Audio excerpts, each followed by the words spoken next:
நல்ல இதயம் எனக்கு தந்தும் பகைமை கொண்டேனே, மன்னிக்கின்ற மனதை தந்தும் வெறுப்பில் வாழ்ந்தேனே. மனம் வருந்தி மனம் திருந்தி உன்னை சரணடைந்தே, என்னை ஏற்று மன்னி தருள உன்னை வேண்டுகிறேன். அன்பிற்குரிய சகோதரிகளே, நம்முடைய தவக்கால சிந்தனையினுடைய 12வது நாளுக்கு நாம் வந்திருக்கின்றோம். எல்லோருக்கும் காலை வணக்கம். நல்லா தூங்கியிருப்பீங்கன்னு நினைக்கிறேன். இந்த 12வது நாளில் நாம் சிந்திக்க எடுக்கின்ற இன்னொரு விவிலிய நபர் யார் என்றால் அவரும் பெண்தான். நேற்று தெபோராவை பார்த்தோம். இன்றைக்கு நாம் பார்க்க இருக்கின்ற ஒரு முக்கியமான விவிலிய கதாபாத்திரம் Ruth. a royal friend and companion என்று சொல்லுவார்கள். அந்த கம்பேனியன் என்பது தன்னுடைய மாமியாருக்கு ஒரு நல்ல கம்பேனியனாக இருந்தார். ஃப்ரெண்ட் என்பது கடவுளுக்கு நல்ல ஒரு ஃப்ரெண்டாக இருந்தார். அன்பு சகோதரிகளே, இந்த ரூத் என்ற புத்தகமானது எபிரேயத்தில் வெறும் 85 வசனங்கள் மட்டுமே கொண்ட ஒரு சின்ன புத்தகம். ஆனால் ஒரு இமோஷனல் ஸ்டோரியை நமக்கு தருகின்ற ஒரு அழகான புத்தகம். 2 பெண்கள் இணைந்து கடவுளை எவ்வாறு இறுக பற்றி பிடித்து வாழ்ந்தால் ஜெயிக்க முடியும் என்பதை கற்றுத்தருகின்ற ஒரு புத்தகம் இந்த ரூத் புத்தகம்.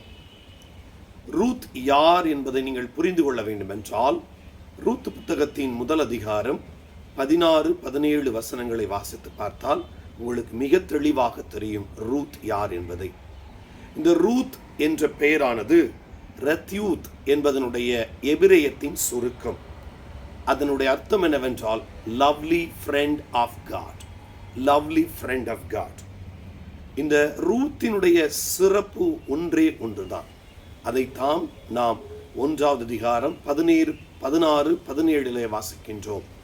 அவர் தன்னுடைய மாமியார் நகோமியிடம் சொல்லுகிறார், இனிமேல் உங்கள் கடவுளே என் கடவுள், உங்கள் வழிபாடே என்னுடைய வழிபாடு என்று சொல்லி தன்னுடைய மொத்த வாழ்க்கையையும் தன் குடும்பத்திற்காக தருகின்றார். ஆனால் இந்த ரூத் என்பவர் ஒரு மோவாபியர். யூத மக்களால் ஏற்றுக்கொள்ள முடியாத, இஸ்ராயலால் ஏற்றுக்கொள்ள முடியாத ஒரு இனத்தை சார்ந்தவர். ஆயினும் கடவுள் இவரை மிக அதிகமாக பயன்படுத்தி இந்த மோவாபியர் வழியாக ஒரு யூத இனத்தை கட்டி எழுப்புகின்ற நிகழ்வை நாம் பார்க்கின்றோம். இந்த ரூத் யார்? இந்த ரூத் போவாஸ் வழியாக பெற்றெடுத்தவர் பெயர்தான் ஒபேது. ஒபேது யார் என்றால் தாவீதினுடைய தாத்தா. இப்படி பலவிதமான காரியங்களை செய்வதற்கு ரூத்தை ஆண்டவர் பயன்படுத்தினார். இன்றைக்கு ரூத் வழியாக நாம் கற்றுக்கொள்ள வேண்டிய பாடம் நீங்களும் நானும் ஒரு நல்ல காரியத்தின் தொடக்கமாக எப்போது அமையப் போகிறோம் என்ற கேள்வியை ஆண்டவர் இன்று வைக்கின்றார். ஒரு நல்ல காரியத்திற்கு தங்களையே ஒத்துழைத்தல். அவர் மோவாபியராக இருந்தாலும் இஸ்ராயல் மக்களுடைய மிகச்சிறந்த ஒரு அரசருக்கு ஒரு பூட்டியாக அவர் இருக்கிறார் என்பதை நாம் பார்க்க முடிகிறது. இவ்வாறு தன்னை முழுவதுமாக கொடுத்து ஒரு புதிய இனத்தினுடைய சிறந்த அரசரை கொண்டு வருகின்ற நிகழ்வை ரூத் வழியாக நாம் பார்க்கின்றோம். அன்பு சகோதரிகளே, நம்முடைய வாழ்க்கையில் நல்லவற்றின் தொடக்கமாக நாம் அமைவதற்கு இந்த நாளை பயன்படுத்திக் கொள்ளுவோம். உங்களுக்கு வாய்ப்பு கிடைத்தால் இன்றைக்கு இந்த ரூத் புத்தகத்தை வாசித்து பாருங்கள். ரூத்தினுடைய சிறப்பை புரிந்து கொண்டவர்களாய் தொடர்ந்து பயணிப்போம். தவக்காலத்தில் உங்களுக்கு இறைவனுடைய ஆசீர் நிறைவாக கிடைக்கட்டும். Thank you. God bless you. Have a nice day. இரக்கத்தின் ஆண்டவரே, ரூத்தை போல நம்பிக்கை நிறைந்த இதயத்தை எங்களுக்கு தாரும். ரூத் தன் மாமியார் நகோமியை விட்டு பிரியாமல் உமது மக்கள் என் மக்கள், உமது ஆண்டவர் என் ஆண்டவர் என்று கூறிய உறுதியைப் போல நாங்களும் உம்மில் உறுதியாக நிலைத்திருக்க அருள் புரியும்.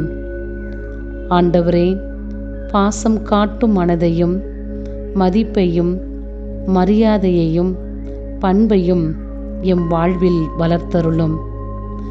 துன்ப நேரங்களில் முறையிடாமல் நம்பிக்கையுடன் உம் திட்டத்தை எதிர்பார்க்கும் நல்ல மனதை தாரும்.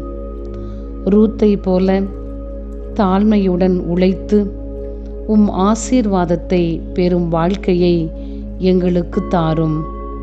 எம் குடும்பத்தில் ஒற்றுமை நிலைக்கட்டும். எம் வீட்டில் சமாதானம் நிரம்பட்டும். எம் இதயத்தில் நம்பிக்கை வளரட்டும். ஆமேன்.